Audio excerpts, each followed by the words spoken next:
In January 2024, an employee at the Hong Kong office of a large engineering firm received an email from the company's chief financial officer asking him to arrange a set of confidential transfers. Here's the part I want you to hold on to. He was suspicious. Something about it felt wrong, and he did not act on it. So he was invited to a video call. And on that call was the chief financial officer, along with several colleagues he recognized. They moved, they spoke, they addressed him by name, and the finance chief confirmed the instructions from the email. Every other person on that call was generated, built from footage the company had published online, conference talks, corporate videos, publicly available material. He made 15 transfers that day, totaling around $25.6 million. It was only discovered during a routine follow-up when he mentioned the confidential transaction to head office. His caution was correct. It simply was not enough. That case is the clearest possible statement of what has changed. For 20 years, the advice about fraud was essentially, look for the flaws. Bad spelling, a strange sender address, a logo that is slightly wrong, a voice that does not quite sound right. We taught people to be detectors. Artificial intelligence has removed the flaws. So this lesson is not going to teach you to spot deep fakes, because within a year or two that skill will be worthless, and pretending otherwise would be doing you harm. Instead, it teaches the one approach that still works and will keep working no matter how good the technology gets.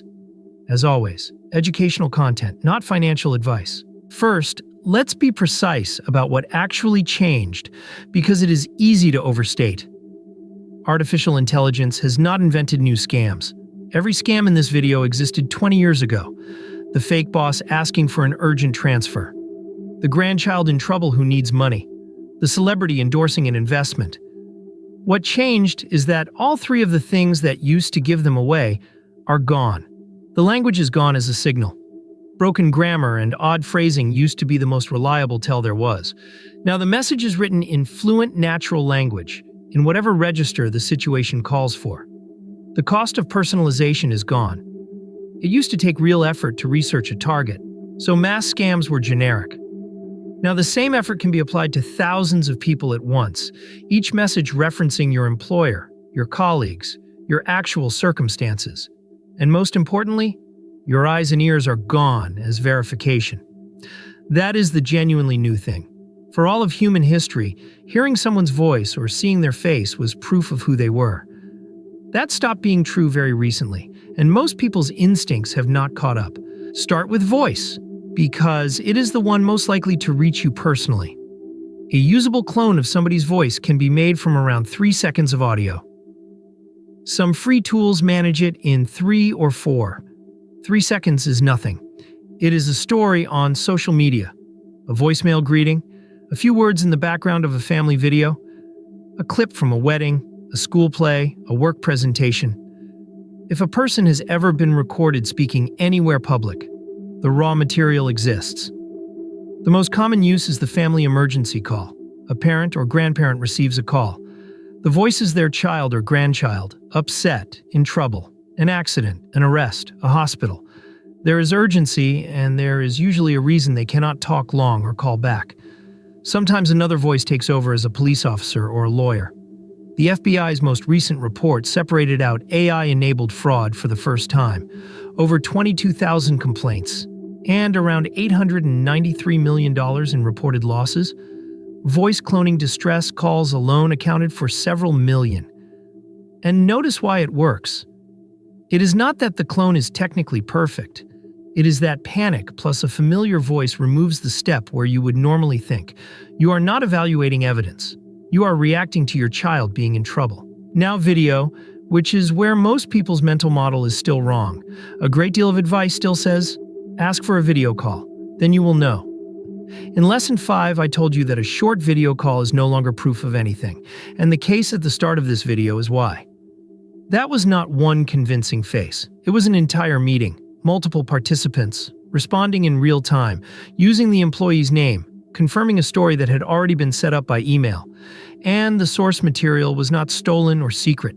It was footage the company had published itself. Conference recordings, corporate videos, The kind of thing every organization puts online, and every reasonably public person has somewhere. The lesson is not that video calls are useless, it is that a video call is now evidence of a conversation, not evidence of an identity. Those are different things, and the difference is expensive. The third form you will meet is the one aimed at the general public. In Lesson 1, we covered fake endorsements, screenshots claiming a celebrity backs a project. Those were always easy to fake and reasonably easy to doubt. Now it is a video. A well-known investor, a television presenter, a national figure speaking to camera, recommending a platform. Sometimes it is built to look like a news broadcast with the channel's graphics and a presenter you recognize. Sometimes it is a live stream that appears to be an official channel. The trick underneath is unchanged. It is still borrowed credibility, the oldest tool in fraud. What changed is that the borrowing is now seamless. So the rule from Lesson 1 survives, and it gets stronger. An endorsement tells you nothing about whether something is safe. In Lesson 4, we made that point about a genuine endorsement from a head of state. If a real one proves nothing, a fake one certainly does not. So what actually works? One idea, and it is the whole lesson. Stop trying to detect. Start verifying through a channel the other person does not control. Think about what that means with the voice call. Your son calls, in trouble, needs money. You cannot tell whether the voice is real, that battle is already lost.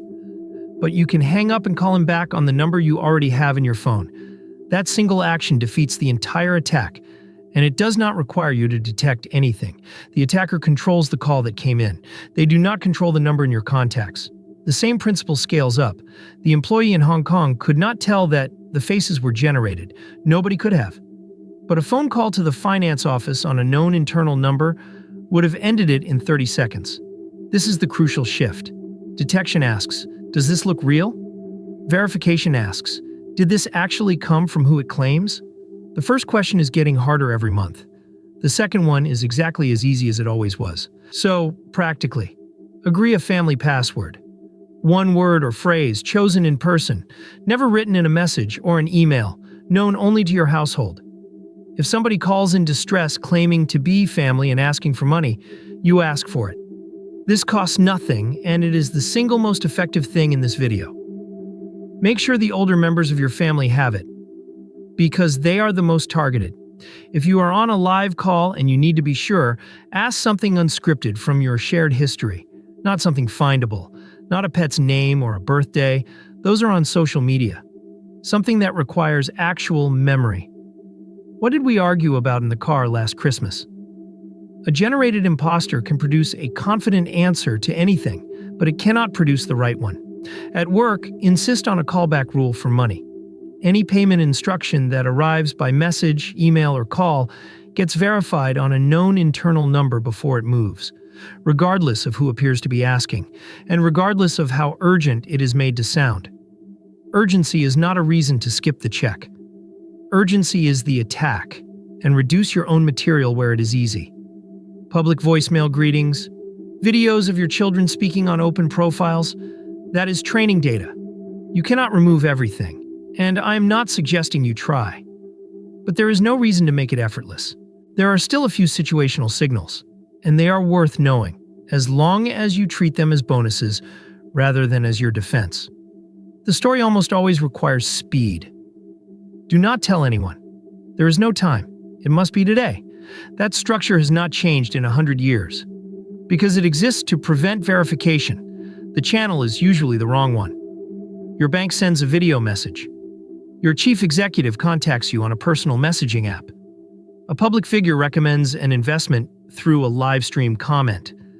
Ask whether this is how that person or institution actually communicates. The payment method is unusual and irreversible. Crypto, gift cards, a wire to a new account. Legitimate organizations do not need any of those urgently, and they will resist verification. Watch for that specifically. If you say you will call back on the number you have, a real person says fine. An attacker gives you a reason why that will not work. A broken phone, a different office, confidentiality. That resistance is the clearest signal available to you. And unlike everything else in this video, artificial intelligence cannot remove it. The whole attack depends on you not checking. One sentence to take with you: stop trying to spot the fake. Verify through a channel they do not control. Everything in this lesson comes back to that.